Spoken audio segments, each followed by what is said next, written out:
Olá, amigo, amiga, companheiros de caminhada. Sejam bem-vindos ao canal do CEF, o Centro Espírita Fraternidade do Ipiranga. Hoje realizaremos mais um estudo do Evangelho segundo o Espiritismo. Tenha em mãos o seu exemplar do Evangelho e um recipiente com água, que será magnetizada no decorrer do nosso estudo. Mantenha um pensamento tranquilo e no Mestre Jesus. Iniciaremos dentro de alguns instantes. Muito boa noite a todos, sejam todos muito bem-vindos à nossa caravana do Evangelho. Porque olha só, temos bastante participante aqui, vários corações, e mais outros que possam chegar, porque a nossa sala é aberta. E aqui nós fazemos o Evangelho no lar, que já aproveitamos e fazemos um estudo, porque o nosso evangelho é de forma sequencial para que possamos entender os textos e as mensagens trazidas para nós. E aqui, lembrando que o evangelho não tem um gabarito, mas nós colocamos as nossas reflexões acerca do tema do dia. E hoje nós vamos dar continuidade no capítulo 5, no item 28. Não esqueçam de colocar as águas para que sejam fluidificadas durante e ao final do Evangelho. E vamos também agradecer ao CEF, essa nossa casa espírita, que nos acolhe com tanto carinho e que nos dá essa oportunidade de nos reunirmos aqui. E onde a gente tem a oportunidade de levar a mais corações o Evangelho de Jesus, através do YouTube e do Facebook do CEF. E lembrando a todos vocês que na descrição do vídeo sempre tem 2 links. Nesses links são vibrações para humanos e vibrações para animais. Vocês podem preencher e enviar. Aqui tem uma equipe do CEF que recebe todos esses nomes e que uma vez por semana nós nos reunimos e fazemos as vibrações coletivas, incluindo todos esses nomes, incluindo os humanos e os animais também. E não se preocupem quando vocês convidam alguém para fazer o evangelho junto com vocês e não aceitam. Mas primeiro, continue fazendo sempre o convite. Faça sempre o convite. E pode também auxiliar passando o vídeo para que essa pessoa veja num outro horário mais apropriado para ela. E também nas vibrações e durante o evangelho, ore por esta pessoa, coloque a água para que seja fluidificada para essa pessoa e ofereça para ela. Essa é a forma de nós levarmos o evangelho e as nossas vibrações de amor, de paz e de luz para quem amamos. Então, para nós começarmos, a Cleide trouxe uma mensagem inicial para nós, né, Cleide? Sim. É do livro Jesus no Lar. Eu vou ler sobre a primeira vez que Jesus fez o Evangelho no Lar. Se chama O Culto Cristão no Lar. Povoara-se o firmamento de estrelas, dentro da noite prateada de luar, quando o Senhor, instalado provisoriamente em casa de Pedro, tomou os sagrados escritos e, como se quisesse imprimir novo rumo à conversação que se fizera improdutiva e menos edificante, falou com bondade. Simão, que faz o pescador quando se dirige para o mercado com os frutos de cada dia?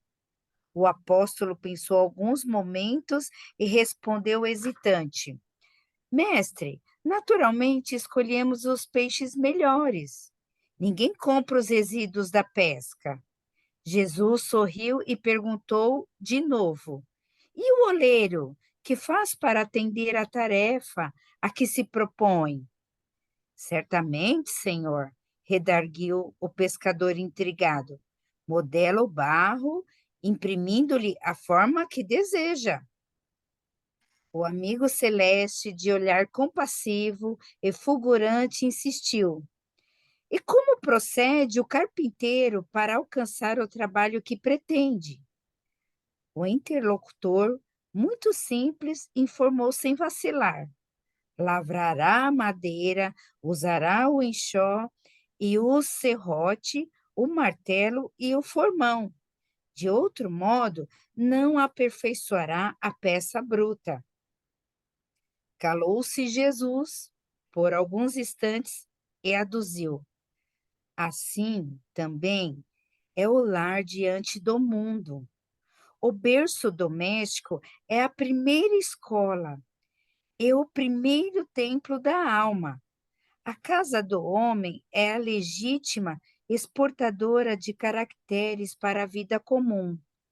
Se o negociante seleciona a mercadoria, se o marceneiro não consegue fazer um barco sem afeiçoar a madeira aos seus propósitos, como esperar uma comunidade segura e tranquila sem que o lar se aperfeiçoe? A paz do mundo começa sob as telhas a que nos acolhemos. Se não aprendemos a viver em paz entre quatro paredes, como aguardar a harmonia das nações? Se, se nós não habituamos a amar o irmão mais próximo, associado à nossa luta de cada dia, como respeitar o eterno Pai que nos parece distante? Jesus relanceou o olhar pela sala modesta, fez pequeno intervalo e continuou: Pedro, acendamos aqui em torno de quantos nos procuram a assistência fraterna, uma claridade nova. A mesa de tua casa é o lar de teu pão. Nela recebes do Senhor o alimento para cada dia. Por que não instalar ao redor dela a sementeira da felicidade e da paz na conversação e no pensamento? O Pai, que nos dá o trigo para o celeiro, através do solo, envia-nos a luz através do céu. Se a claridade é a expansão dos raios, que a constituem a fartura, começa no grão, em que a constituem. Em razão disso, o evangelho não foi iniciado sobre a multidão, mas sim no singelo domicílio dos pastores e dos animais. Simão Pedro fitou no mestre os olhos humildes e lúcidos, e como não encontrasse palavras adequadas para explicar-se, murmurou tímido: Mestre, seja feita como desejas. Então Jesus, convidando os familiares do apóstolo à palestra edificante e à meditação elevada, desenrolou os escritos da sabedoria e abriu na terra o primeiro culto cristão no lar. Legal, né? Pois Eu não é. fui espírita, o primeiro evangelho no lar foi na casa de Simão Pedro, com Foi na casa de Jesus. Simão Pedro. E porque Jesus viu que eles estavam conversando coisas banais. Estava todo mundo ali reunido, falando de coisas infrutíferas. Aí Isso, Jesus resolveu, olha só, que lindo, né? Que grande ensinamento, né? sim, primeiro Isso evangelho. é... Pode fazer a nossa prece, Suzeli. Obrigada, Cleide. Linda mensagem. Então, nesse momento, vamos deixando nossos problemas de lado, serenando a nossa mente, acalmando o nosso corpo físico.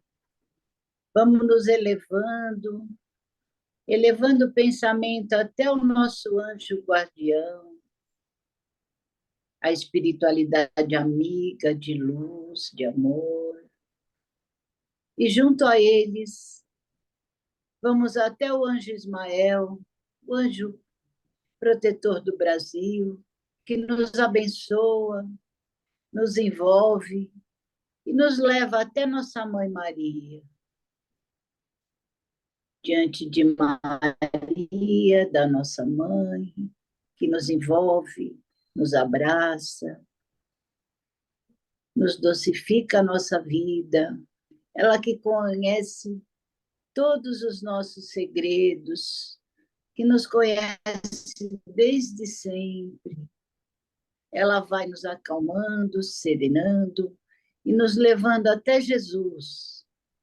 Diante de Jesus, ajoelhados espiritualmente, vamos agradecendo pelo seu evangelho, vamos agradecendo por tudo que temos aprendido, pedindo ao Mestre Jesus ser conosco agora e sempre. E Jesus nos leva até Deus, o nosso Pai. Diante de Deus, ajoelhados espiritualmente, vamos agradecendo por tudo que temos, por tudo que somos, pelo dia de hoje, por esse momento. E vamos dizendo a oração que Jesus nos ensinou. Pai, Pai nosso que estais no céu, santificado seja o vosso nome. Venha a nós o vosso reino. Seja feita a vossa vontade, assim na terra como no céu. O pão nosso de cada dia nos dai hoje. Perdoai as nossas ofensas, assim como nós perdoamos a quem nos tem ofendido. E não nos deixeis cair em tentação. E livrai-nos, Senhor, de todo mal, que assim seja, graças a Deus. Graças a Deus. Você pode ler o Evangelho, Ana? Sim. Capítulo 5, Bem-aventurados os aflitos. Um homem está agonizante e vítima de cruéis sofrimentos. Sabe-se que seu estado é desesperador. É permitido poupar-lhe alguns instantes de angústia, apressando-lhe o fim? Quem, pois, vos daria o direito de prejulgar os desígnios de Deus? Não pode ele conduzir um homem à borda do fosso para daí o retirar, a fim de fazê-lo retornar a si mesmo e de o conduzir a outros pensamentos? Em qualquer extremo que esteja um moribundo, ninguém pode dizer com certeza que sua última hora chegou. A ciência jamais se enganou em suas previsões. Sei muito bem que há casos aos quais se pode considerar com razão como desesperadores, mas se não há nenhuma esperança fundada de um retorno definitivo à vida e à saúde, não existem inumeráveis exemplos em que, no momento de dar o último suspiro, o doente se reanima e recobra suas faculdades por alguns instantes. Pois bem, essa hora de graça que lhe é concedida pode ser para ele da maior importância. Por que ignorais as reflexões que poderia fazer seu espírito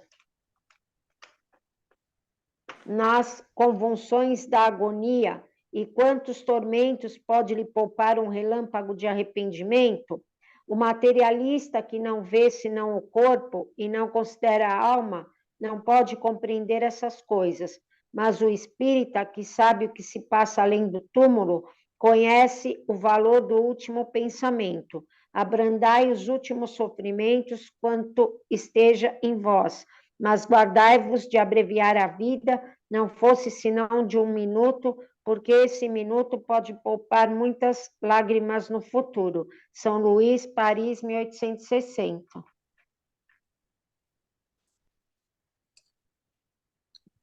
Obrigada, Ana. Essa Imagina. mensagem é do São Luís, o rei da França, né? E essa mensagem que fala, ela é uma pergunta muito atual, né? Se a gente pode aí abreviar o sofrimento daquele próximo, porque muita gente considera até um ato de misericórdia, né? Provocar o que se chama de boa morte através da prática da eutanásia, que é aquele enganoso, né? Da boa morte. E em alguns países já se adota essa prática, mas o materialista, aquele que só vê o corpo físico, que ainda não tem aquele entendimento de que o nosso espírito é eterno, então ele acha que acabou ali o corpo físico, acabou tudo, se interrompe tudo. Então, por vezes, até se pratica a eutanásia da pessoa sem saber, até como considerado um ato de piedade para aquele que está em sofrimento.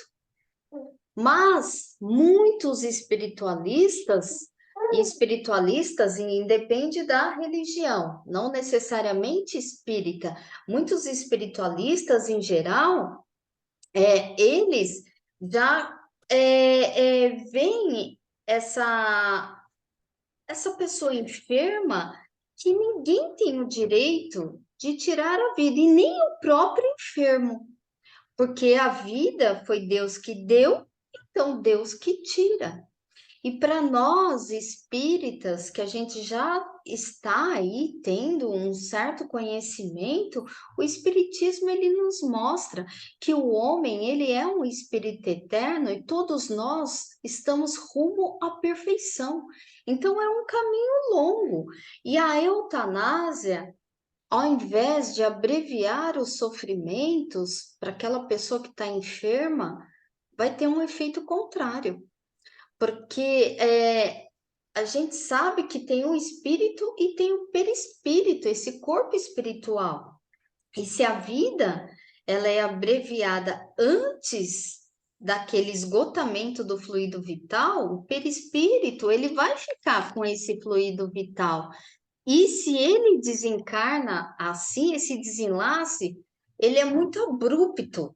Então, por ele ser muito abrupto, então o espírito ele vai ficar com perturbações, ele vai sofrer, porque aquele fluido vital ainda está ali no perispírito.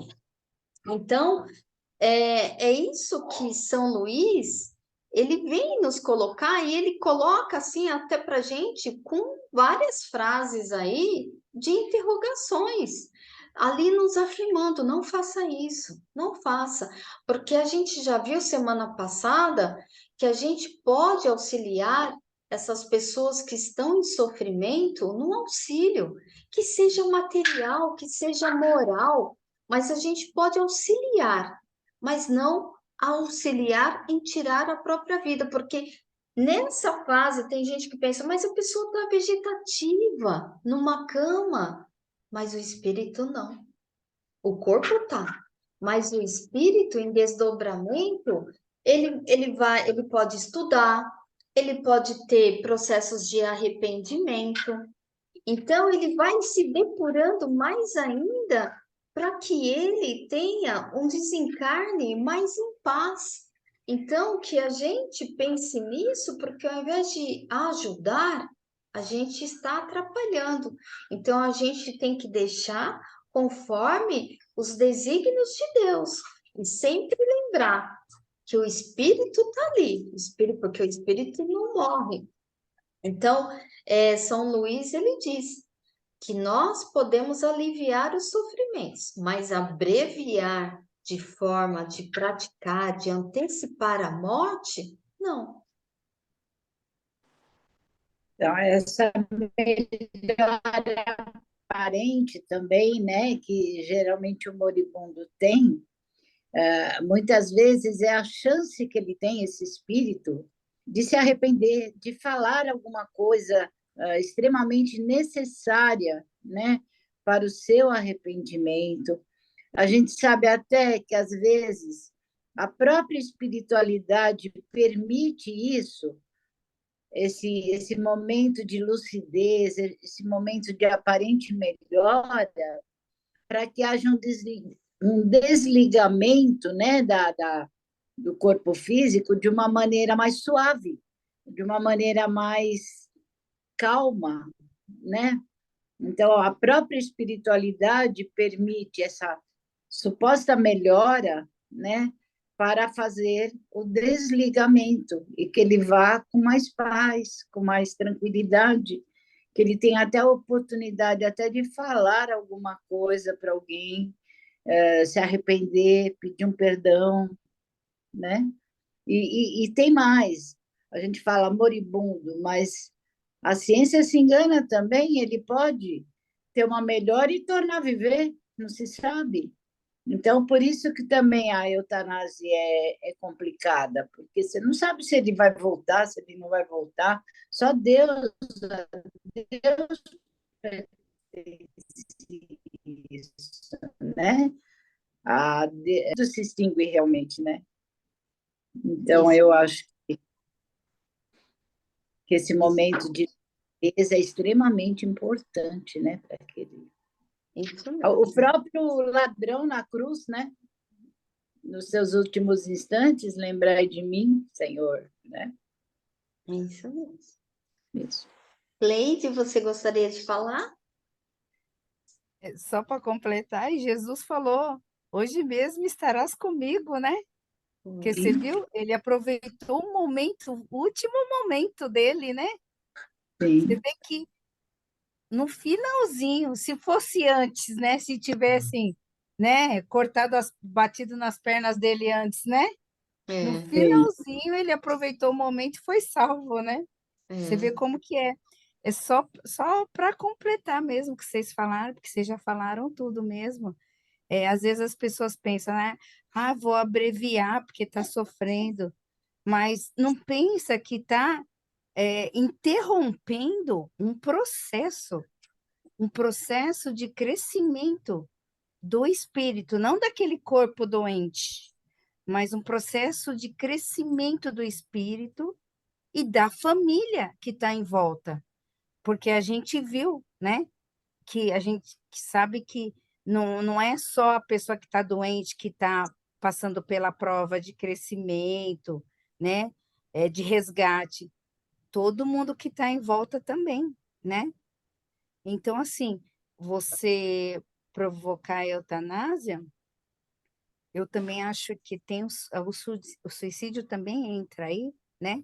Se a gente pode tentar evitar, né? Porque você está interrompendo aí, né? Então, você deixa de. é, Você interrompe um crescimento, você para ali. Então, é como a gente sempre fala, né? Está na escola, estudando.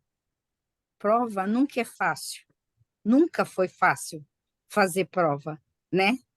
Então, às vezes tem aluno que falta no dia da prova. São essas pessoas, as que praticam o suicídio, as que pedem a eutanásia ou as que fazem a eutanásia, né? Então, são os faltantes das provas escolares, né? Fazendo uma analogia, né? Então, prova não é fácil, mas é necessário para passar de ano. Sem você fazer a prova, você não passa de ano. Então, assim, eu acho que São Luís foi bem claro aqui. Ele não ordenou, mas com as interrogações dele, para um bom entendedor, né, dá para a gente saber que suicídio, eutanásia, né, essas coisas de adiar as provas, né, só interrompe, só atrapalha a gente mesmo, atrapalha nosso crescimento, né? Só mais uma coisinha que eu queria falar também, é aqui quando São Luís fala, né? Materialistas.